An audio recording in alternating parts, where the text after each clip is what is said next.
Welcome back to another video on the channel. This is my end of season review for the 2022-23 season for Newcastle. I'm going to go from A to Z.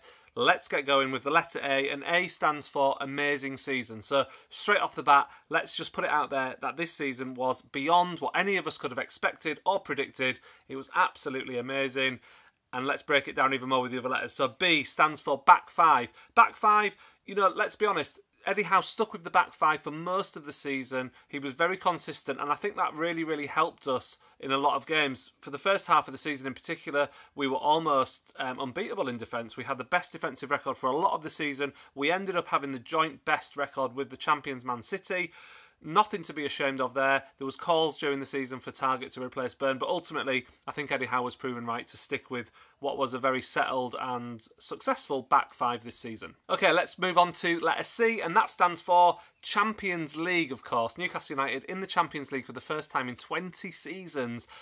We managed to finish in the top four, and to be honest, we fully deserved it. It was not a fluke. It was not lucky. We were consistent over the course of the season. We won half of our games. We only lost 5 matches, and really, it was just well done. We finished on 71 points. Eddie Howe is a genius, and yeah, just brilliant. We are back in the Champions League. It's hard to believe. And that leads to D for disappointment. Probably the biggest disappointment of the season was losing in the Carabao Cup final. Unfortunately, we ended up playing Man United at just the wrong time for us. I think if we'd played them pretty much any other time in the season, the result probably would have been the other way around. We hit them at the wrong time. They were in their best bit of form at the time, and we were just in our little dip that we were in. So losing the Carabao Cup final was the biggest disappointment of the season. The letter E is for Eddie Howe, and I could talk for 5, 10, 15 minutes about Eddie Howe and how brilliant he is. I don't have the time for that in this video, but Eddie Howe is a genius. He managed to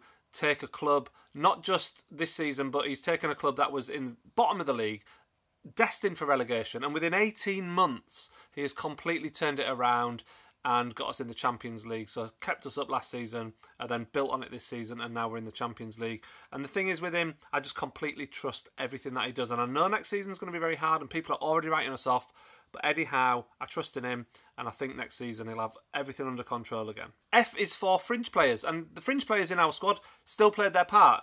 We know that Howe stuck with a core group of players for most of the season, but we still had players who didn't play much, who were still very much happy to be part of the project, part of the club.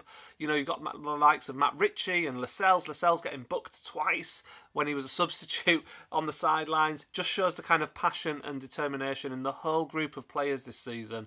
And that is what made this season very special. Contributions from fringe players. G is for goals. And, you know, we scored more goals in this season than we did even in the season when we nearly won the league in 1996.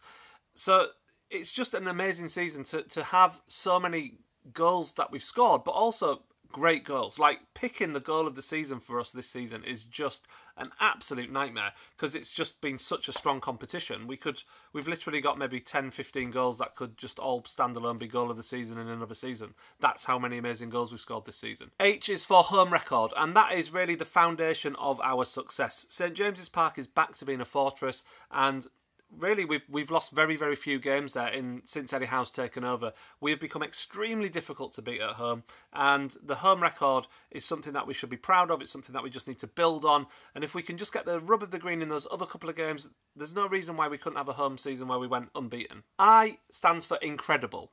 We have gone from whipping boys to one of the toughest teams to beat in the Premier League, and that is not an easy thing to do. Like, that's such a hard turnaround. To be the team that was regularly getting beaten 4 or 5 goals, to be in the team that just puts that on other teams regularly, is just brilliant. It is incredible. Like I say, I for incredible, and it's just brilliant. We lost the fewest games along with Man City this season. That speaks absolute volumes. J is for Jason Tindall and the other coaches. Jason Tindall, of course, towards the end of the season had his moment in the spotlight when he went a bit viral on the internet for kind of being the centre of attention.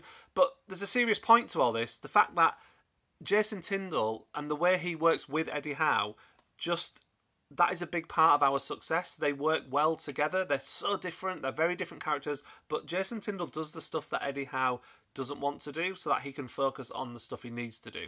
And I dare say the other coaches equally all know their role. They all know what they're doing.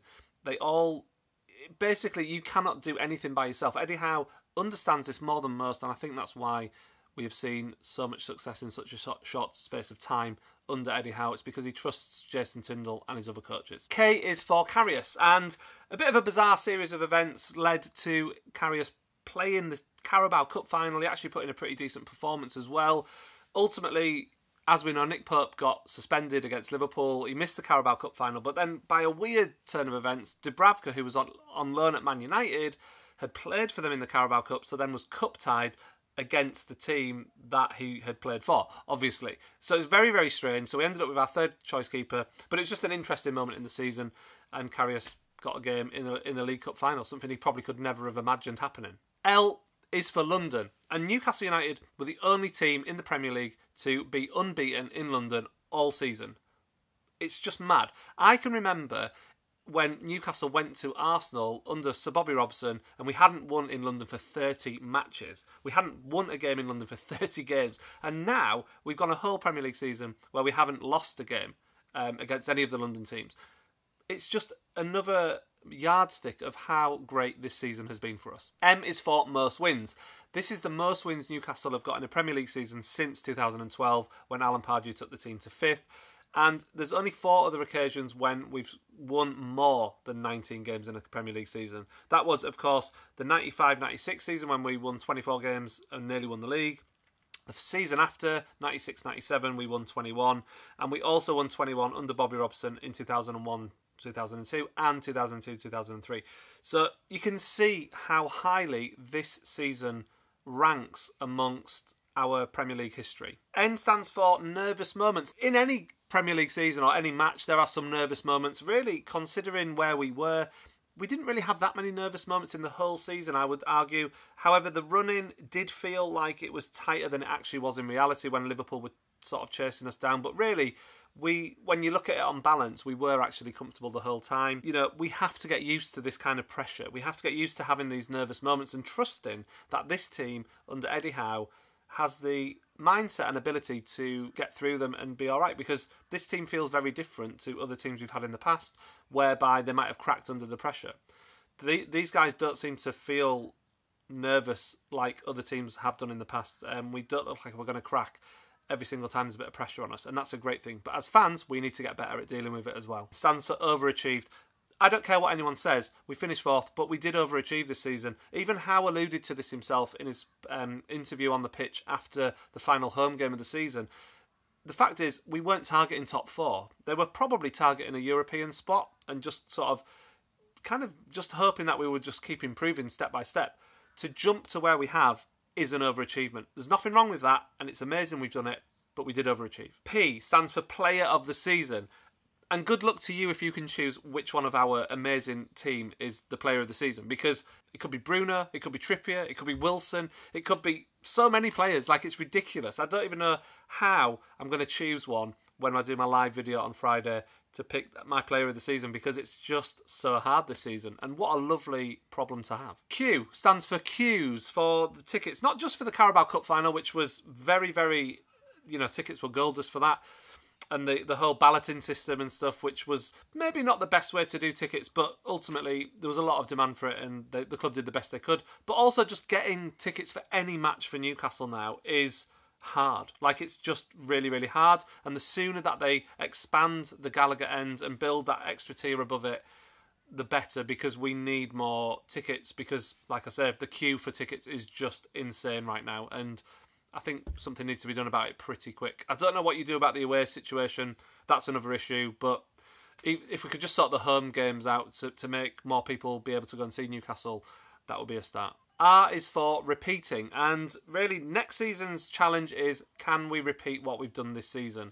For me, playing in the Champions League next season is going to be amazing. It's going to be emotional. It's going to be fantastic. Seeing Newcastle back in the Champions League for the first time in 20 years. But the key to next season is repeating. Can we qualify for the Champions League again next season? That is the key, and we have to make sure we do it. S is for super supporters, because let's give ourselves a pat on the back. We are amazing. We have been amazing support all season. Since the takeover, to be fair, the atmospheres at St James's Park in general have been amazing, like really, really fantastic. And the away fans have always been great, but it just feels like when the team are winning and when the team are better, the atmospheres are just that much better. And scoring late winners and winning games comfortably is just so much fun for fans. And yeah, we do have super support. Okay, moving on to T, and on my list it says top dogs. Top dogs. Anyone? U stands for underestimated. There's no doubt pundits, journos, etc. Many said we'd struggle, and very few expected Europe. We were criticised for the players we bought. We were told we were lucky that we survived last season by some people, and ultimately we were underestimated this season. Now, I have said we did overachieve, so that's, you know, there's a balance here. But ultimately, it should have been no surprise that we finished in the top half or that we were pushing for a European place. But so many people wanted to underestimate us because I think they don't like to see us doing that well. I can live with that, but ultimately we have been underestimated, and I can already see next season people are starting to do the same again. And I just wonder if in 12 months' time we'll be sat here and people might start learning their lesson of not to underestimate Newcastle United, especially Newcastle United under Eddie Howe. V stands for VAR. I can't mention a season without mentioning VAR. My view on it, ultimately, it's not ran properly. It did affect some of our results in a negative way. There was definitely decisions we got, which we didn't get, that we should have got, that could have affected results. And ultimately, I just want to see an overhaul of how it's ran, because at the moment it's inconsistent and it's not clear. And yeah, it's frustrating when it affects your team. I will say as well, though, we did benefit from some decisions as well. So I don't think there's any massive conspiracy against Newcastle with VAR. I just think it's not amazing. W stands for war flags. And I mentioned atmosphere and super supporters before, but let's be fair to the lads and lasses who run war flags. They are unbelievable with the job they do. I just want to give them a massive shout out because some of the flag displays that they've put on at St James's Park are just phenomenal, and I cannot wait to see what they do in the future because I know that they always keep having bigger and better ideas, and it's just mint to see St James's Park like it is. X stands for XG. What else do you make X stand for in an A to Z video about football? XG. People love it, some people hate it. I don't really care much for it, but it is interesting that our XG is very much... we didn't score as many as our XG said we should have done. And that, for next season, is absolutely massive. Because if we can start being more clinical in front of goals, we'll score even more goals and we'll win even more matches. Y stands for young players, because this squad has got some amazing young talent in it and players that have really stepped up and done their bit. Like, you look at Isak, he's only really young, came in, looked really composed, professional, looks like he's got a massive future ahead of him. He looks world class. We've also got players like Willock, who are very young, just absolutely taking it in his stride. We've also got our youngest ever Premier League player didn't start, but came on as a sub for the last game of the season, Lewis Miley. Absolutely brilliant story. You've got to hope that we see much more of him and that he is all he's cracked up to be, because that would be so exciting to see a young Newcastle supporter come into the team at such a young age and then play for us for 15, 16 years or something like that. That is the dream we all want to see at Newcastle. Z stands for Zagreb, because I have to make a link to the Champions League for the last letter. And Zagreb are a team who we might face in the Champions League next season. So in the group stage, they have to go through a qualifying round, to be fair, but we have played them in the past. We beat them, but it's just another example of a type of team that we might meet in the Champions League. I can't wait to see who we get when we have the Champions League draw later in the summer, and see which teams will be coming to St James's Park, but also where we'll be going in Europe to visit as well. What a season it's been. I hope you've enjoyed this A to Z. Let me know your comments below. Anything about this season. Just let me know your favourite bits, your highlights, the best bits. If I've missed anything significant, let me know in the comments below, and I will see you really soon for another video.